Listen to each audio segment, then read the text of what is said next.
U.S. Vice President Kamala Harris has kickstarted her presidential campaign, raising nearly $50 million. This less than a day after incumbent Joe Biden bowed out from the race and endorsed her. Prominent Democrats, including potential challengers to Ms. Harris, such as California Governor Gavin Newsom, immediately gave her their backing.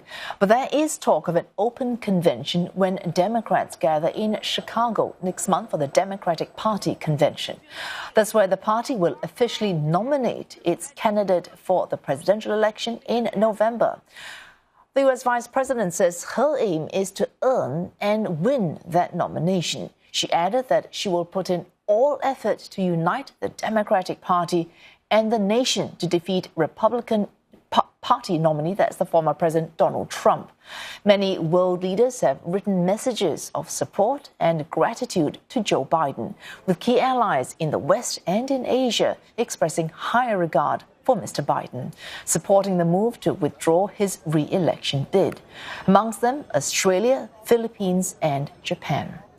A Philippine President Ferdinand Marcos Jr. described Mr. Biden's decision as a demonstration of genuine statesmanship and extended his gratitude for Mr. Biden's support for the Philippines during difficult times. Japanese Prime Minister Fumio Kishida hailed bilateral ties with the U.S. as a cornerstone of Japan's diplomacy and security. And for more, Caroline Malone joins us live from Washington, D.C. Caroline, the White House says Ms. Harris, that's backed already by Mr. Biden, will deliver remarks later today at an event. What can we expect her to say? Well, this is really the moment for Harris to come out and sound presidential, sound like a person who can lead the United States and, move the Democratic Party forward by gaining some consensus. It's been some weeks since Biden had that bad debate performance. He insisted right up until the last minute over this weekend that he would stay in his position, that he would continue to run to be president again. But with the tide turning against him for so many weeks, you can only imagine that Harris could have expected this moment to come and therefore has had some level of preparation to get to this point. Now, she has been quite present at campaigning events. She, of course, is already on the ticket, the Biden-Harris ticket. One of the main issues that she's been speaking on is protecting abortion rights in the United States, protecting reproductive rights of women in the United States. That's a huge campaign item that resonates with Democrats and with many voters across party lines. So you can imagine that she'll take an opportunity to speak on that in particular because she knows that she'll be able to get to voters in that sense. But ultimately, she needs to also speak about how she can defeat Trump, of course, who is running for the Republican Party.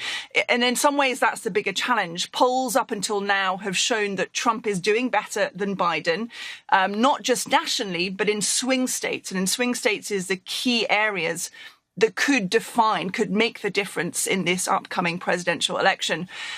Less polling on Harris, of course, because she's only just been named as a potential candidate going forward.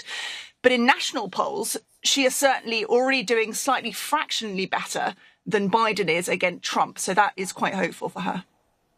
What lies ahead for Ms. Harris? Now, she needs to secure her party's to be the official candidate. And after that, she has to, I suppose, win in the campaign and then win the elections. What are her, as you've pointed out, main challenge beating Donald Trump? What other challenges does she face? Well, absolutely. And getting consensus from the Democratic Party is a huge one right now. There's a lot of people who have come out and supported her, among them one of the first female nominees to be president of the United States, or candidates, I should say, Hillary Clinton, former Secretary of State, Pete Buttigieg, Transport Secretary, Gavin Newsom, Governor of California. They've all come out and supported Harris. But noticeably, a lot of high-profile Democrats haven't come out to support her yet. With some speculation that other names could be thrown in the ring. They could be suggestions of other people to move forward. One name initially was Joe Manchin, who is from West Virginia. He's a former Democrat that became an independent. He has now just come out in the last few moments and said he will not be running. So that's not a name that she's going to have to compete with. But we still don't have consensus, and only a few short weeks before a potential roll call in early August, in which Democrats would really need to have an idea of who they want to vote for. And then in mid-August, we have the Democratic National Convention. That's the point at which previously all the people that had pledged for Biden would have formally put their vote forward. Now, of course, Biden not running. So we have to expect that it's going to be, a lot of twists and turns before we get to the DNC in mid-August. Oh, thanks for that. Caroline Malone reporting live from Washington, D.C. We'll be looking more at these twists and turns later on this bulletin. Stay with us.